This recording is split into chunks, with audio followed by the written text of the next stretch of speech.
Guys अब हम लोग देखते हैं एक्सरसाइज 5.2 का क्वेश्चन नंबर 15। तो हमारा क्वेश्चन नंबर 15 क्या है? For what value of n are the nth terms of two APs 63, 65, 67 and so on and 3, 10, 17 are equal. तो हम लोगों को ये बताना है कि n की किस वैल्यू के लिए जो दो एपीज दिए हैं उनके nth टर्म इक्वल होंगे। ठीक है, तो क्वेश्चन जैसा बोल रहा है वैसा हम लोग समझ लेते हैं। तो क्या कह रहा है? n for what value of n की किस वैल्यू के लिए इस एपी का nth टर्म और इस एपी का nth टर्म इक्वल होगा। तो हम लोगों को क्या करना है, इस पहली एपी का nth टर्म निकालना है और दूसरी एपी का nth टर्म निकालना है, दोनों को इक्वल कर देना है और n की वैल्यू फाइंड आउट कर लेनी है। ठीक है, तो हम लोगों को क्या फाइंड आउट करना है? n की value. For what value of n की वैल्यू निकालनी है। तो हम लोगों को दो एपीज दी हैं, क्या है? एक एपी है 63, 65, 67 एंड सो ऑन। दूसरी एपी क्या है? 3, 10, 17 एंड सो ऑन। ठीक है, तो दोनों एपी के हम लोग nth टर्म निकाल लेते हैं जैसा क्वेश्चन में बोला गया है। nth term of two APs are equal. तो इसका nth टर्म निकालते हैं और इसका nth टर्म निकाल लेते हैं। ठीक है, तो nth टर्म निकालने के पहले हम लोगों को a और d की ज़रूरत पड़ेगी। तो इस एपी का a क्या हो जाएगा, मतलब फर्स्ट टर्म 63, कॉमन डिफरेंस कितना है? 65 माइनस 63 दैट इज 2। ठीक, और इस एपी का फर्स्ट टर्म क्या हो गया? a बराबर 3, d बराबर 10 माइनस 3 बराबर 7। तो इस एपी का फर्स्ट टर्म 63, इस एपी का कॉमन डिफरेंस 2, इस एपी का फर्स्ट टर्म 3, कॉमन डिफरेंस 7। अब हम लोग क्या कहते हैं? nth टर्म दोनों एपी के निकाल लेते हैं। तो हेंस nth टर्म, इसका nth टर्म कैसे निकालेंगे? an बराबर a plus n minus 1 into D. तो कितनी वैल्यू आ जाएगी? an की वैल्यू निकाल लेते हैं। तो an बराबर a की वैल्यू कितनी है हमारी? 63। n की वैल्यू नहीं मालूम है, वो निकालनी है हम लोग, n माइनस 1। d की वैल्यू है 2। तो ये कितना आ जाएगा? 63 प्लस n माइनस 1 इंटू 2। ठीक, ये हमारी इक्वेशन 1। अब इसकी बात करते हैं, इस एपी की।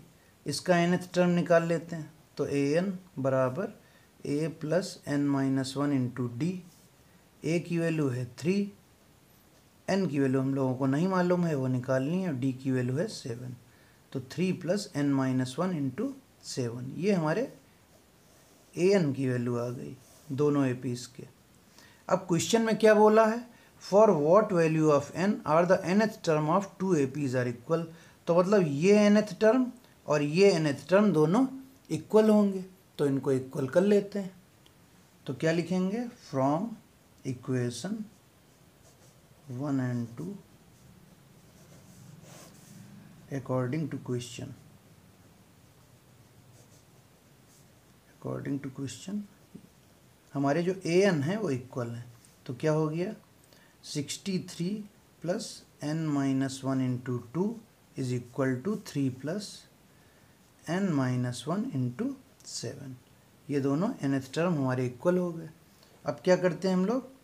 63 3 इधर कर लेते हैं, तो 63 माइनस 3, और n वाले टर्म को इधर एक पास कर लेते हैं और नंबर्स वाले को एक पास कर लेते हैं। तो n माइनस 1 इंटू 7 और n minus 1 into 2 right side में शिफ्ट कर लेते हैं। तो क्या हो गया? n माइनस 1 दोनों में कॉमन ले लेते हैं। ठीक है, तो इन दोनों में n माइनस 1 कॉमन ले लिया, तो बचा कितना? यहाँ 7 बचा, यहाँ 2 बचा। 7 माइनस 2 इज़ 5, तो n माइनस 1 इंटू 5, और 63 माइनस 3 इज़ 60। ठीक है, तो 5 से 60 को डिवाइड कर देते हैं। तो n माइनस 1 बराबर 60 अपॉन 5 दैट इज़ 12।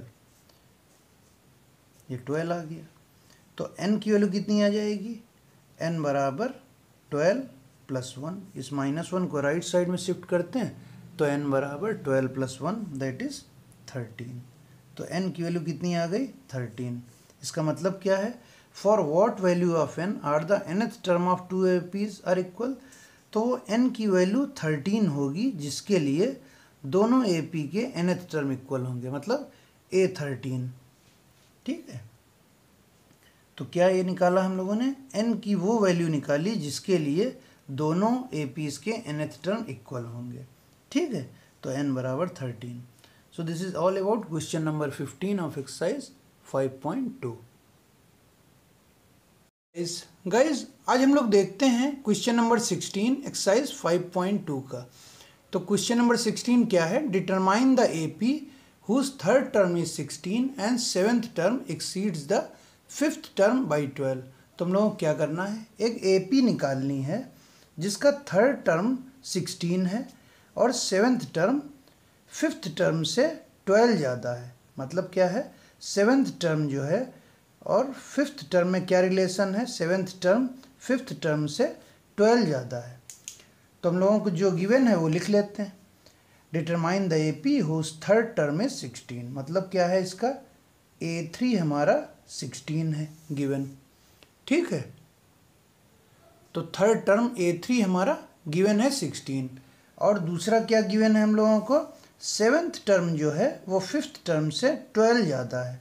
मतलब A7 और A5 दिया है, और क्या दिया है, जो A7 है मतलब सेवेंथ टर्म है वो फिफ्थ टर्म से 12 ज़्यादा है। एक ये रिलेशन दिया है हम लोगों को। ठीक है, तो क्या क्या गिवन है, A3 बराबर 16 मतलब थर्ड टर्म 16 के बराबर है, और सेवेंथ टर्म हमारा फिफ्थ टर्म से 12 ज़्यादा है, 12 ज़्यादा है। ठीक है, ये गिवन है। और अब हम लोगों को निकालना क्या है, AP निकालनी है। तो AP निकालनी है तो हम लोगों को क्या निकालना होगा, A1 A2 A3 and so on, A4 A5 and so on, ये हमको निकालना है। ठीक है, तो हम लोगों को AP निकालनी है। तो कैसे हम निकालेंगे इसको, तो जो हम लोगों को गिवन है उसका हम लोग यूज़ करेंगे। ठीक है, तो A3 बराबर 16, तो A3 बराबर 16 का मतलब क्या होता है, A3 को हम लोग कैसे लिख सकते हैं, A plus 3 minus 1 into D बराबर 16, या इसको कैसे लिख सकते हैं, A प्लस 2D बराबर 16। इसको मान लेते हैं हम लोग इक्वेशन 1 है हमारी। ठीक है, अब जो सेकेंड कंडीशन हम लोगों को गिवन है उसका यूज़ करते हैं। तो A7 बराबर A5 प्लस 12, इसका यूज़ करेंगे। ठीक है, तो हमारी सेकेंड कंडीशन क्या है, A7 बराबर A5 प्लस 12। अब A7 को हम लोग कैसे लिख सकते हैं, A plus 7 minus 1 into D.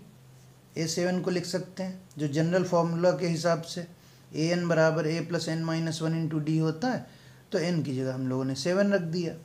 ऐसे ही A5 क्या हो जाएगा, A plus 5 minus 1 into D plus 12। ठीक है, तो A7 की वैल्यू क्या हो जाएगी, A plus 7 minus 1 is 6D, और A plus 5 minus 1, A plus 5 minus 1 is 4 plus 12। ठीक है, तो A प्लस 6D आ गया और इधर आ गया A प्लस 4D प्लस 12। अब दोनों तरफ A है तो A से A कैंसिल आउट हो जाएगा। ठीक है, तो क्या बचता है हमारे पास, 6D बराबर 4D प्लस 12। ठीक, अब हमारे पास इधर भी D है इधर भी D है, तो हम लोग D की वैल्यू निकाल लेते हैं। तो 6D माइनस 4D बराबर 12। तो 4D को लेफ्ट साइड में शिफ्ट किया तो माइनस में हो गया, तो 6D माइनस 4D कितना हो जाएगा, 2D बराबर 12। तो यहाँ से D कितना आ जाएगा, D बराबर 12/2 दैट इज 6। तो D की वैल्यू हम लोगों को मिल गई 6। ठीक है, तो D बराबर 6। अब जो हम लोगों का D आया है उसका हम लोग यूज़ कर सकते हैं और A की वैल्यू निकाल सकते हैं। तो इक्वेशन 1 हमारी क्या है, A प्लस 2D बराबर 16। इसमें अगर हम लोग इस D की वैल्यू रख दें तो A की वैल्यू आ जाएगी। ठीक है, तो यूजिंग इक्वेशन 1। ठीक है, इक्वेशन 1 का यूज़ कर लेते हैं। तो इक्वेशन 1 हमारी क्या है, A प्लस 2D बराबर 16। ठीक, इसमें D की वैल्यू रख देते हैं। तो D है हमारा 6, तो A प्लस 2 इंटू 6 बराबर 16। तो A प्लस 6 2 जा 12 बराबर 16। तो a प्लस 12 बराबर 16, तो a की वैल्यू कितनी आ जाएगी 16 माइनस 12 दैट इज 4। तो हमारे a की वैल्यू आ गई 4। ठीक है, अब हमको a मिल गया है, d मिल गया है, d की वैल्यू 6 आई है, a की वैल्यू 4 आई है। अब हम लोगों को AP फॉर्म करनी है। ठीक है, तो AP बनाने के लिए हम लोगों को क्या करना होगा, A1 A2 A3 A4 A5 ये सब निकालने होंगे टर्म। ठीक है,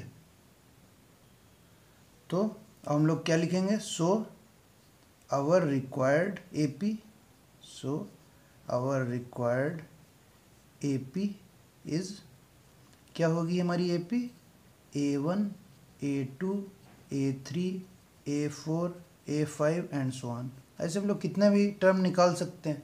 तो A1 हमारा क्या होता है, A होता है, तो A लिख देंगे। A2 क्या होता है, A प्लस डी। A3 क्या होता है, A प्लस 2D। A4 क्या होता है, A plus 3D and so on. तो इससे हमारी AP आ जाएगी। तो अब हम लोग सारी वैल्यूज़ पुट कर देते हैं इसमें, A की और D की वैल्यू रख देते हैं, तो A1 A2 A3 A4 हमारे आ जाएंगे। ठीक है, तो हमारा A क्या हो जाएगा, A हमारा आया था 4। ठीक, और दूसरा A2 हमारा क्या है, A प्लस डी। तो A की वैल्यू है 4 और D की वैल्यू है 6। A3 A प्लस 2D, तो A की वैल्यू है 4, D की वैल्यू 6 इंटू 2 प्लस कॉमा, फिर क्या है A प्लस 3D, हमारा fourth term A plus 3D। A की वैल्यू है 4 plus 3 into 6 and so on.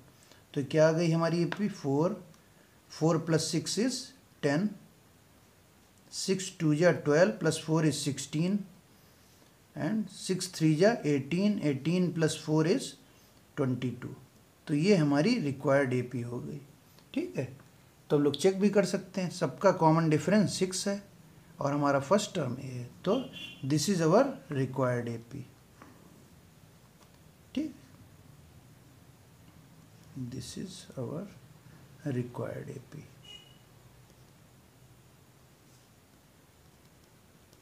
ठीक है, so this is all about question number 16 of exercise 5.2। ठीक है।